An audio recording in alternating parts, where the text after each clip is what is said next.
San Diego roads and buildings appear to have sustained little damage from Wednesday's 5.4 magnitude earthquake. Seismic engineers say current building codes protect newer structures from the kind of shaking experienced here. But older structures are vulnerable. A 10 News investigation found more than 100 buildings in the city of San Diego that do not meet earthquake codes. JW August of 10 News is here with us to explain. JW, what did your investigation uncover? That a program to make sure some of the older buildings were retrofitted. 106 buildings aren't up to code. 106 masonry buildings for the most part built before 1939. And there's a lot of them. And when you say they're not up to code, what do you mean? Well, a lot of these buildings, when they're built back then, like the roof wouldn't be attached to the walls, it would just sits on top of it, things like that. So when you get to shaking, stuff starts falling on people that are inside the building or out on the street, and that's the concern, and that's why the laws were initially passed 25 years ago to start seeing how many buildings they were, and local cities were looking ways to retrofit them. And who is in these buildings? Workers? Everything. It's restaurants, there were apartment buildings, there were retail stores, just regular office buildings, a whole gambit. If you can imagine in your mind, it goes from the gas lamp district, the majority of them, and it sweeps up Bankers Hill. And what made you decide to check into this story?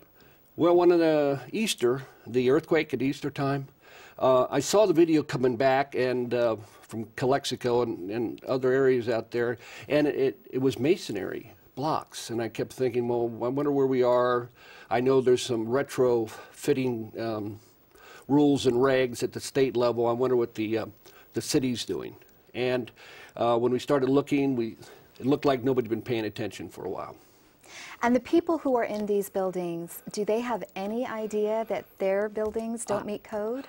Maybe the owners do, because a lot of the owners have been warned, but I don't think all the tenants do. And by law, in researching this, I found out a young lady was killed in Paso Robles earthquake, a very bad one, and they actually created a law after her that required a posting in these buildings to tell tenants or anybody coming in, hey, this building's not up to code. Just be aware of that. So what's been the reaction from the people in the buildings? All the people that we talked to didn't know that. And the owners that we talked to were angry because they don't want to spend the money. I mean, it's expensive to retrofit. And an owner we talked to that owned the building in La Jolla was kind of ticked off because he did go ahead and do the retrofitting as he was mandated to do.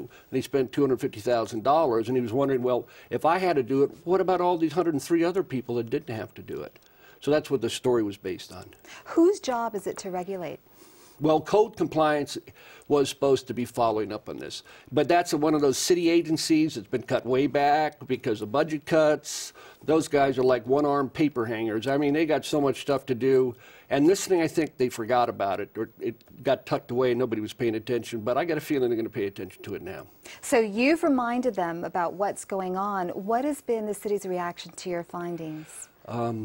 Mixed.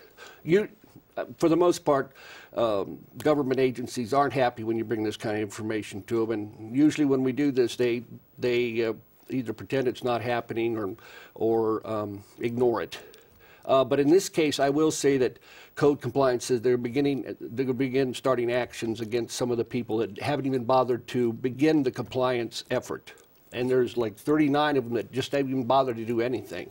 And what kind of action will be taken against them? Well, like in San Francisco, they referred all the cases to the city attorney. I don't know what they're going to do here, but they actually referred all of the cases in San Francisco to their city attorney, and there was a level of fines if they don't start taking care of business.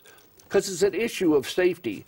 They're not trying to make the buildings survive an earthquake. They just want to give people enough time to get out of them as debris starts coming down. Okay, final question. If a person lives and works in one of these buildings, how can they find out? Well, go to our website, 10news.com. We click on investigations. We do have the map laid out that'll show you by addresses, and they're all listed there, and where they are in the compliance. Okay, JW, thank you so much. Thank you for having me.